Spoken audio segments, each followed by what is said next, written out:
آج ہم سفارتخانہ پاکستان یونان میں موجود ہیں. نئے تعینات ہونے والے سفیر پاکستان جناب ندیم خان صاحب سے سفارتخانے کے متعلق, سفارتخانے کی کارکردگی اور پاکستانی برادری کے مسائل کے متعلق اور ان کے متعلق بھی گفتگو کریں گے. اس کے لیے A1 ٹی وی اور آج ٹی وی کی ٹیم سفارتخانے میں موجود ہے. جی السلام علیکم سر. وعلیکم السلام. کیسے ہیں؟ ٹھیک ہے. کیسی رہی آپ کی تعیناتی یہاں؟ ابھی تک تو بہت اچھی رہی. میرے لیے جگہ ویسے تو نہیں ہے کہ میں پہلی دفعہ یہاں پہ آیا ہوں, لیکن جو کام ہے وہ نیا نہیں ہے, کیونکہ اس سے پہلے میری پوسٹنگ میلان میں رہی کونسلر کے طور پہ. اور جیسا آپ جانتے ہیں کہ میجورٹی جو کمیونٹی ہے وہ پاکستان میں ایک علاقے سے ہے, اور وہ یہاں بھی آتے ہیں وہی لوگ, اور اسی جگہ سے میلان میں لوگ جاتے ہیں, اور ان کے مسائل بھی ایک ہی جیسے تقریباً ایک جیسے ہوتے ہیں. تو اس لیے میرے لیے کوئی نئی جگہ نہیں ہے, نئے مسائل نہیں ہیں, نئی کمیونٹی نہیں ہے. آپ پاکستان سے کس جگہ سے تعلق رکھتے ہیں؟ میں تعلق کراچی سے, اور پیدائش میری نوابشاہ سے ہوئی تھی, نوابشاہ میں ہوئی تھی, اور اس کے بچپن کی جو تعلیم ہے وہ بھی نوابشاہ کی تھی. لیکن پھر 77 میں فیملی میں مائگریٹ کر کے کراچی آ گئی تھی, اور جب سے ہم کراچی میں سیٹل. آپ کا تقریباً یونان آنے کے بعد یہ کریتی میں پہلا دورہ تھا جو آپ نے گزشتہ 2-3 دن آپ نے وہاں گزارا. آپ نے پاکستانی کمیونٹی کے بھی مسائل سنے, اور جیلوں میں بند اور کیمپوں میں بند جو پاکستانی ہیں ان کے بھی مسائل سنے. اس کے بارے میں آپ تھوڑا سا بتا دیں. دیکھیں, جب سے میں آیا تھا تو ایک تو چیز یہ تھی کہ ہم نے اپنی ویب سائٹ پہ اور ای میل کے ذریعے پبلک کے ساتھ کنٹینیوس کانٹیکٹ رکھا ہے. لوگوں کے جو مسائل ہوتے ہیں وہ ای میل پہ بھی بھیجتے ہیں, اور میرا سب سے پہلا کام ایمبیسی آنے کے بعد یہ ہوتا ہے صبح کہ میں ساری ای میل پرنٹ ڈھونڈ کے دیکھتا ہوں, اور اس پہ جو بھی آرڈرز ہوتے ہیں وہ کرتا ہوں. تو زیادہ تر جو ای میلز آتی تھی ان میں ایک اکثر تعداد میں کریتی سے بھی آتی تھی. وہاں پہ لوگوں کو یہی پرابلم ہوتی تھی کہ جگہ دور ہونے کی وجہ سے ان کے لیے سفارتخانے آنا یا اپنی انفارمیشن لینا یا چھوٹے چھوٹے مسائل ہوتے ان کو حل کرنے کے لیے کانٹیکٹ کرنا مشکل ہوتا تھا. تو یہ میرے ذہن میں تھا کہ ایک ایسی جگہ ہے جہاں سے لوگوں کی بڑی تعداد چاہتی ہے کہ ہماری کوئی ٹیم وہاں پہ جائے تاکہ ہم ان کو اکوموڈیٹ کر سکیں ان کے مسائل کے ساتھ. تو پہلا میں نے پوائنٹ یہی رکھا کہ وہاں پہ کیونکہ بڑی تعداد میں پاکستانی ہے, اور گرمیوں میں خاص طور پہ تعداد پاکستانی کی بڑھ جاتی ہے, تو اس لیے میں نے اس کو ٹارگیٹ کیا کہ پہلے میں جا کے وہاں پہ دیکھوں اور ان سے ملاقات بھی کروں, ساتھ میں لوکل ایڈمنسٹریشن اور پولیس اور جیل اتھارٹیز کے ساتھ بھی ملوں,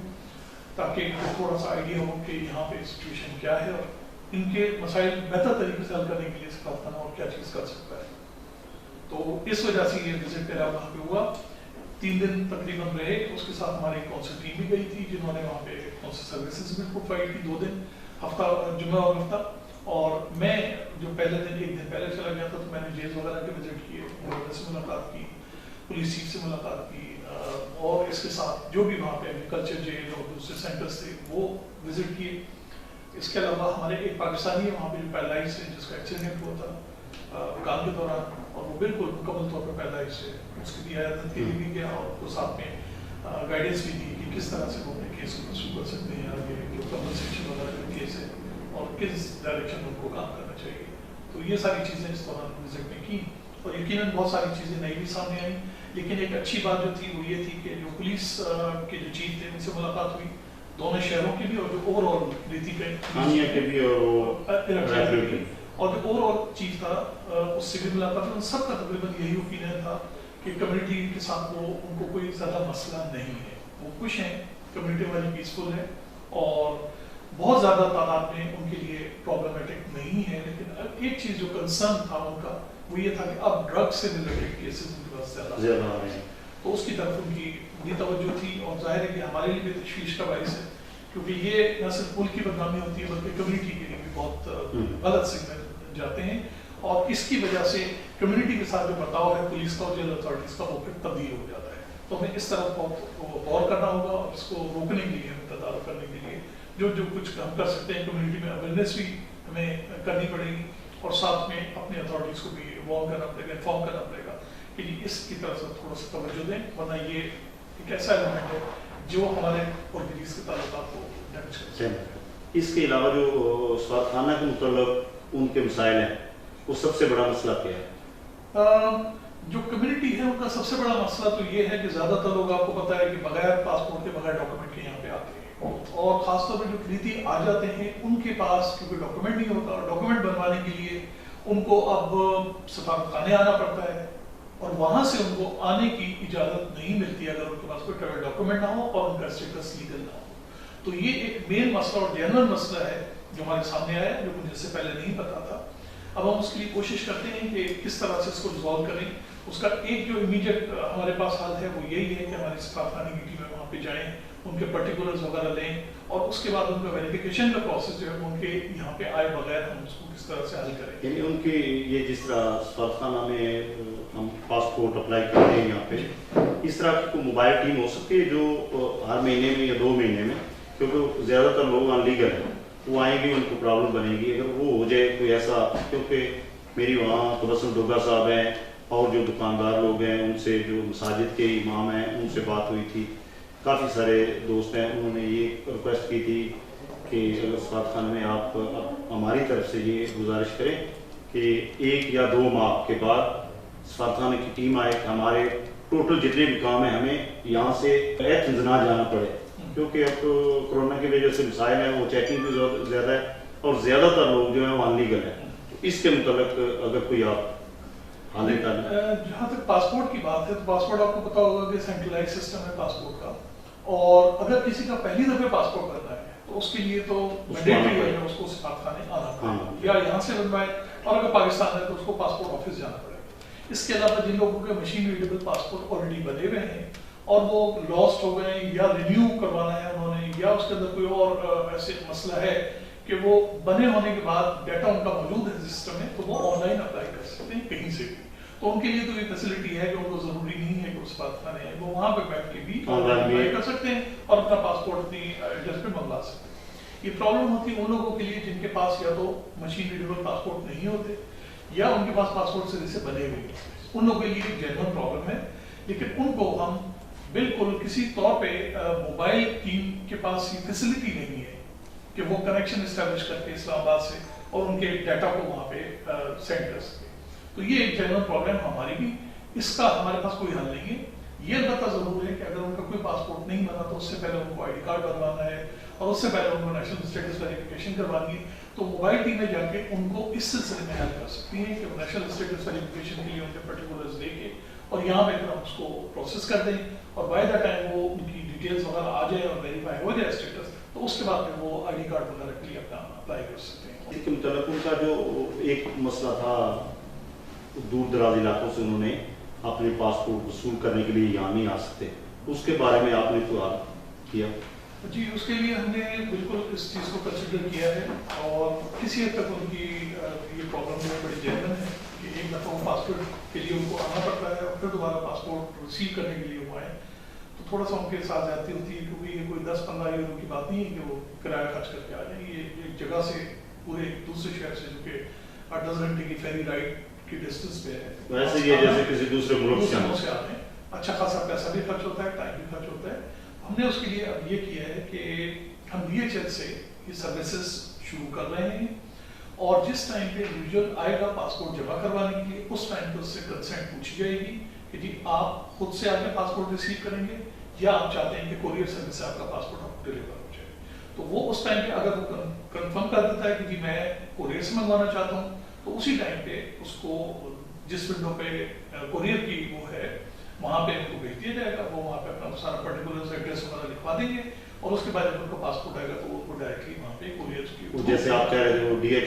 DHL کے ساتھ ہماری بات ہو رہی ہے، وہ ریٹس بھی کم از کم، بالکل آج کل بس وہی چل رہا ہے کہ ان سے ہم ایک ایسا ایگریبل ریٹ اور بالکل سیکیور ڈلیوری ہم سے ایگریمنٹ کر لیں، اس کے بعد ہم یہ چیز شروع کر دیں گے۔ ابھی جو ہو رہی ہے ڈلیوری، وہ یہ سلسلہ شروع کر دیا ہے کہ انڈیویجول سے ہم پوچھتے ہیں اور ساتھ میں وہ اپنی رسپانسبلٹی پہ کسی بھی کوریئر سروس کو وہ کر سکتے ہیں، اس کا ریٹرن ہمیں لا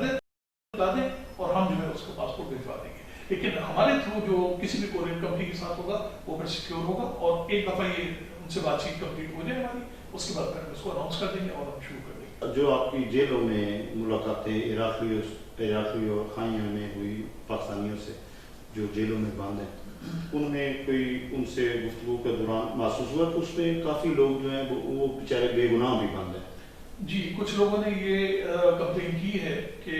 ان کو کیونکہ لینگویج نہیں آتی اور ان کو پراپر طریقے سے سنا نہیں گیا یا ان کو وکیل پرووائڈ نہیں کیا گیا، اس کی وجہ سے ان کے ساتھ جو سزا ان کی شاید بنتی تھی اس سے کہیں زیادہ ان کو دی گئی ہے. یہ کمپلینس لوگوں نے کی ہیں، چند ایک لوگوں نے کی ہیں. اور کچھ ایسے بھی لوگ ہیں کیونکہ ہماری وہاں بات ہوئی ہے ایک دو جگہ پہ وہ لڑکے ہیں جو ہمارے پاکستانیوں نے اپنی وہ لڑائی جھگڑے میں اس کی بینڈ چڑھ گئے ہیں اور وہ وہاں پہ بند ہیں. بالکل ایسا ایک دو لوگوں نے اس طرح کی بات کی ہے کہ ہم بالکل بے قصور ہیں، لیکن اب وہی بات ہے کہ یہ ایک ایسا معاملہ ہے کہ جس میں نہ آپ سرٹنٹی کے ساتھ کچھ کہہ سکتے ہیں نہ میں کہہ سکتا ہوں. ہمیں ان کی بات کو سننا بھی ہے اور دیکھنا بھی ہے، لیکن ایٹ دا سیم ٹائم کیونکہ ہم ریسیونگ اینڈ پہ ہیں، یہاں پہ جو جسٹس سسٹم ہے اسی کے حساب سے چلنا ہے، اس کے اگینسٹ ہم نہیں جا سکیں گے. البتہ یہ ضرور ہے کہ ان گیپس کو ہمیں پلگ کرنا ہے کہ جہاں پہ جس کی وجہ سے جن چیزوں کی کمی کی وجہ سے وہ لوگ اس سچویشن میں پڑے ہیں کہ ان کو نہیں سنا گیا یا ان کو کوئی لیگل ایڈ نہیں پرووائڈ کی ٹائملی، اگر کر دی جاتی تو شاید ان کو اتنی سزا نہ ہوتی. اس چیز کو ہم ایڈریس کریں گے انشاءاللہ، اور کوشش کریں گے کہ ایسا سسٹم ہم اسٹیبلش کریں کہ ان کو لیگل ایڈ بھی ملے ٹائم پہ اور ان کو کوئی انٹرپریٹر کی سہولت بھی ملے کہ جس کے بعد کم از کم یہ اینگل نہ ہو کہ ہمیں پراپر طریقے سے جج نے نہیں سنا یا ہمیں کوئی سپورٹ حاصل نہیں تھی لیگل جس کی وجہ سے ہمیں زیادہ سزا مل گئی. تو اس کو انشاءاللہ تعالیٰ ہم دیکھیں گے. ایک دو کیس تھے سابقہ سفیر پاکستان جناب خالد عثمان کیسر صاحب سے ہم نے ریکویسٹ کی، اپلیکیشن دی. ایک دو کیس تھے وہ بیچارے بے گناہ بند تھے اور انہوں نے وہ پٹ اپ کیا کہ اس کو بالکل بری ہو گیا، اللہ تعالیٰ نے بڑی کرم نوازی کی، وہ ان کو دعائیں دے رہے ہیں. تو یہی خبر ملی تھی کہ سیم پاکستانی برادری کو جیسے جب خالد عثمان کیسر صاحب آئے تھے تو اسی طرح محسوس ہو رہا تھا جیسے یہ کمیونٹی کو باپ کا سایہ مل گیا، وہ اسی طرح کرتے تھے. اور وہ وہاں سے بھی خبر ملی تھی کہ جو آنے والے سفیر ہیں ندیم خان صاحب وہ بھی پاکستانی کمیونٹی میں ایسے ہی گل مل جائیں گے جیسے کہ خالد عثمان کیسر صاحب تھے. یہ ہماری کمیونٹی کی امیدیں یہی ہیں. بہت اچھی بات ہے اگر اس طرح کی میرے لیے اچھے نیک جذبات رکھتے ہیں تو میں بہت خوش ہوں. لیکن یہ ضرور میں کہوں گا خالد عثمان کیسر صاحب بہت ہی محترم، بہت ہی اچھے، بہت ہی اعلیٰ ذات کے انسان تھے. شاید میں ویسا تو نہ ہو سکوں لیکن میری کوشش پوری ہوگی کہ جتنی حد الامکان کوشش ہوگی کہ کمیونٹی کے اور ایمبیسی کے درمیان کسی قسم کا کوئی فاصلہ نہ ہو اور کمیونٹی کے جو لوگ بھی کونسل سروسز کے لیے آتے ہیں ان کو کسی قسم کا خوف ڈر نہ ہو، بلکہ ان کو یہ احساس ہو کہ اگر ان کا کام ٹھیک ہے تو بغیر کسی کی انٹرفیرنس کے، بغیر کسی کی مدد کے وہ کام کا ہو جائے گا. ہمیشہ پہلے دروازے کھلے ہیں، یہی چیز میں نے اللہ کا شکر ہے کہ میں نے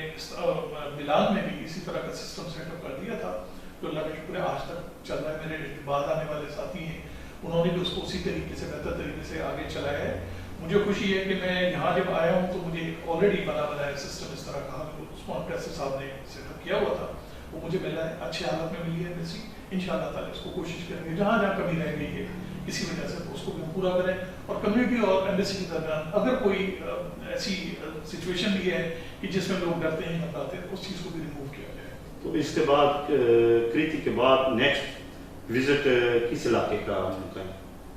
ابھی مجھے صرف یہ ڈٹرمن کرنا ہے کہ اور کون سے ایسے علاقے ہیں جو دور دراز ہیں جہاں پہ عرصہ دراز سے ہماری ٹیم نہیں گئی ہے. تو پہلے تو پرائیورٹی ایریا وہ ہوگا کہ وہاں پہ اس کو پبلسائز کر کے پہلے سے سفیشینٹ ٹائم دے کے وہاں پہ اپنی ٹیمز بھیجیں اور اس کے ساتھ یہ دیکھیں گے کہ وہ علاقے جو یہاں سے دور ہیں لیکن وہاں پہ زیادہ پاکستانی کمیونٹی ہے. اسکالر کونیا ہے. روڈز کا بھی سنا ہے، روڈ سے بھی چلے کمپلینز آئی ہیں کہ یہاں پہ کوئی نہیں ہے، پرابلم ہے. دور دراز علاقوں میں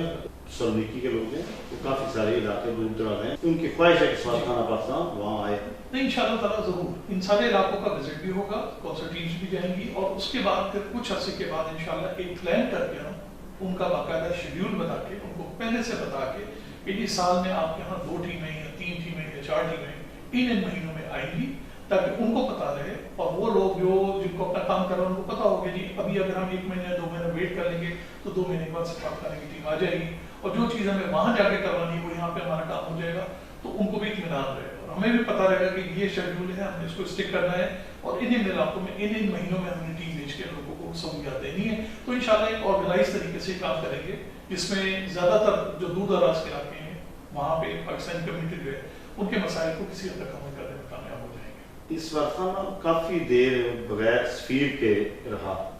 قائم کم سفیر تھے یا بس انہوں نے بہت اچھا، یہ کیوں ایسا اتنی دیر کیوں؟ اس بارے میں تو میں نہیں کہہ سکتا کہ کیا وجہ ہے، یہ تو حکومت کا اپنا ڈیسیجن ہوتا ہے کہ جس وقت وہ مناسب سمجھتے ہیں اس کو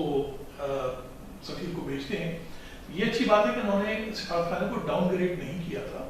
جیسے ابھی آج کل انڈیا میں آپ سمجھ رہے ہیں کہ وہاں سے سفیر کو بلا لیا، سفارتخانے کو ڈاؤن گریڈ کر دیا ہے، انہوں نے بھی اور ہم نے بھی۔ تو اس طرح کی چیز نہیں ہوئی تھی، یہ شاید کوئی ایڈمنسٹریٹو ایشوز تھے، پرابلمس تھی، جس کی وجہ سے ان کو کوئی مناسب ولنگ بندہ نہیں مل سکا، تو یہ تھوڑا سا گیپ آ گیا۔ لیکن کیونکہ جو نائب سفیر تھے وہ بہت بہتر طریقے سے کام کر رہے تھے، تو شاید اس وجہ سے ادھر بھی یہ ہوا کہ کوئی اتنی ارجنسی نہیں ہے، کام ٹھیک چل رہا ہے، اور سفارتخانے کے جو دوسرے آفیسر ہیں بہت اچھے طریقے سے کام کر رہے ہیں، اس وجہ سے شاید ڈیلے ہو گیا۔ کوئی سنا تھا گھبراتے آنے سے بھی جہاں آپ کہہ سکتے ہیں ایسا کسی حد تک بات ٹھیک ہے، کیونکہ جن لوگوں کا جو ہمارے ساتھی ہیں، آفیسرز ہیں، جنہوں نے کمیونٹی والے جہاں پہ بڑی کمیونٹی ہے ادھر اگر کام نہیں کیا ہو تو ان کے لیے یقیناً یہ جگہ ایک ایسی ہے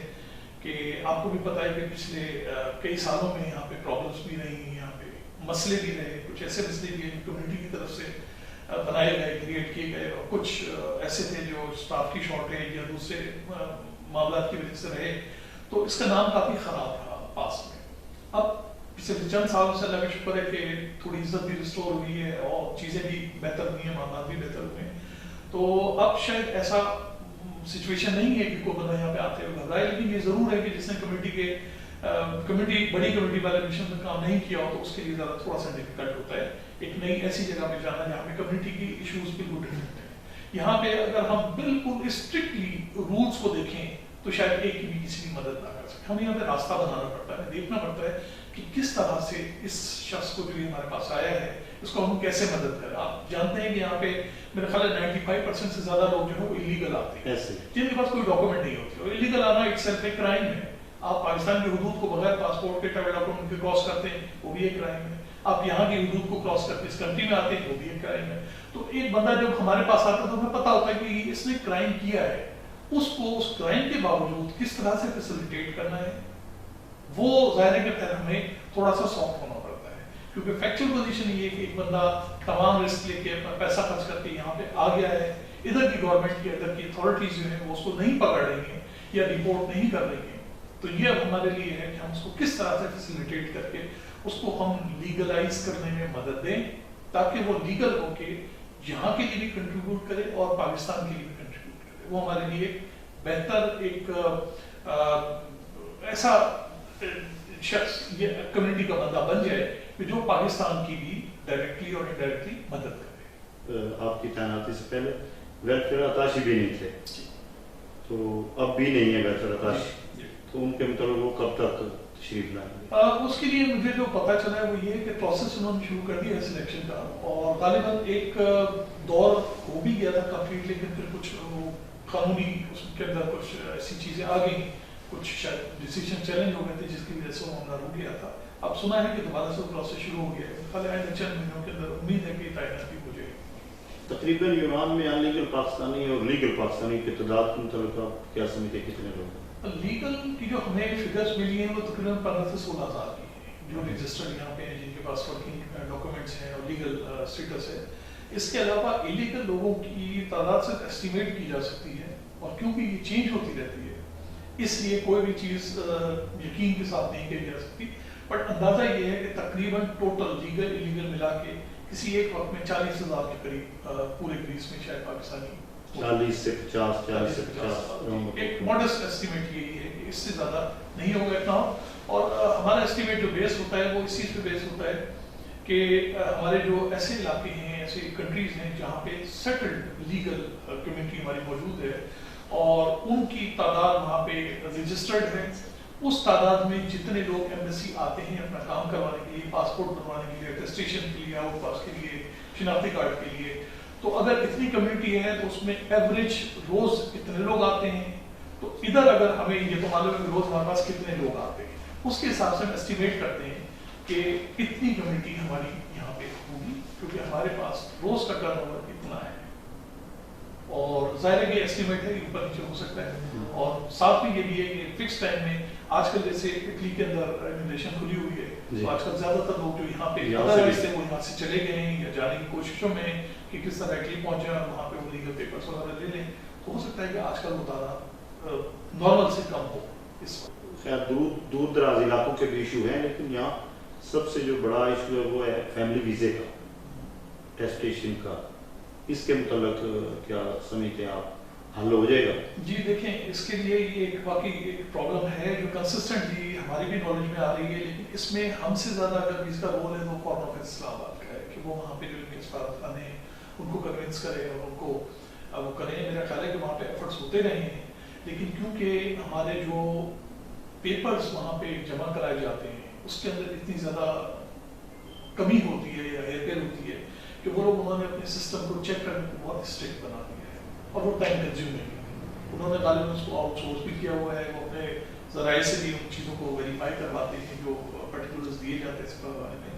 تو ان کی بھی بات ایک حد تک ٹھیک ہے, اگر ہم کو ایک حد سے زیادہ ہم پریشرائز کرتے ہیں تو وہ یہی کہتے ہیں کہ یہ آپ کے اتنے پرسنٹ جو پیپر اگر وہ فیک ہیں تو آپ ہم سے کیسے نہیں. اب جو فیک والی ہے وہ میرا خیال ہے خالد عثمان کیسر صاحب کے اس ادوار بلکہ پہلے بھی اتنا نہیں تھا, لیکن یہ ایشو کوئی اس طرح ہے کہ جب کوئی بھی گریک سالخانہ پاکستان میں آتا ہے تو یہاں بہت زیادہ رسپیکٹ بھی دی جاتی ہے اور امیڈیٹ آپ کوشش کرتے ہیں ان کے ویزے تمام ان کو حل کیے, لیکن یہ چیز اسلام آباد میں نہیں ہے. وجہ اس کی یہ کہ لاک سائڈ ہے نا, یہاں پہ بہت کم تعداد میں گریکی جو نیشن ہے وہ آتے ہیں ہم سے کسی بھی قسم کی سروس لینے کے لیے, چاہے وہ ٹیسٹیشن کی ہو یا ویزا کی ہو, جبکہ دوسری طرف ہمارے بہت بڑی تعداد میں لوگ وہاں کا سفارت خانے کا رخ کرتے ہیں. تو اگر فیئرلی دیکھا جائے تو ان کے اوپر ورک لوڈ بہت زیادہ ہے, ہمارے پاس ان چیزوں کا ورک لوڈ بہت کم ہے. اگر ہفتے میں لیٹ سے 1 یا 2 یا 3 یا ایون 5 یا 10 لوگ بھی اگر آتے ہیں ویزے کے لیے تو وہ کوئی اتنا بڑا نمبر نہیں ہے. ہم ان کو بٹھا کے ان سے فارم وغیرہ لے کے اگلے دن ان کو ویزا ایشو کر سکتے ہیں اور جو کہ کرتے ہیں. لیکن پہلے تعداد بہت کم تھی, اب آہستہ آہستہ لوگ جانا شروع ہو گئے ہیں. اب جانا تو شروع ہو گئے لیکن جب سے میں ہوں میرے ٹائم پہ تو کووڈ کی وجہ سے سب چیز بالکل اسٹینڈ اسٹل ہو گئی ہے اور میرا خیال اس وقت تو بہت ہی منیمم کوئی بہت مجبوری میں کسی آفیشیل کام کے لیے یا بزنس کے لیے اگر کوئی جا رہا ہو تو جا رہا ہو, ادروائز ٹورزم کے لیے تو کوئی نہیں جا رہا. گزشتہ دنوں یہ پرابلم تھی کورونا کی, اس میں سفارت خانے کے متعلق کچھ لوگوں نے یہ آواز اٹھائی کہ سفارت خانہ کچھ بھی نہیں کر رہا ہے, لیکن ہمیں پتہ ہے کہ سفارت خانہ پاکستان نے کچھ جگہوں پہ کوئی دوستوں کو ٹیلی فون کیا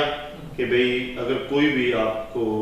پرابلم ہو یا آپ کے علاقے میں پرابلم ہو تو آپ ہمیں بتائیں اور ہم وہاں بھیجتے ہیں سامان. لیکن یہ ہمیں تو کافی حد تک چیزوں کا علم ہے, لیکن اس کے متعلق آپ بتائیں کہ کیا آپ نے کیا. لیکن یہ کہہ دینا بہت آسان ہے کہ سفارت خانہ کچھ نہیں کرتا, بہت آسان ہے کسی کے لیے بھی کوئی بھی تو نہیں کہہ سکتا ہے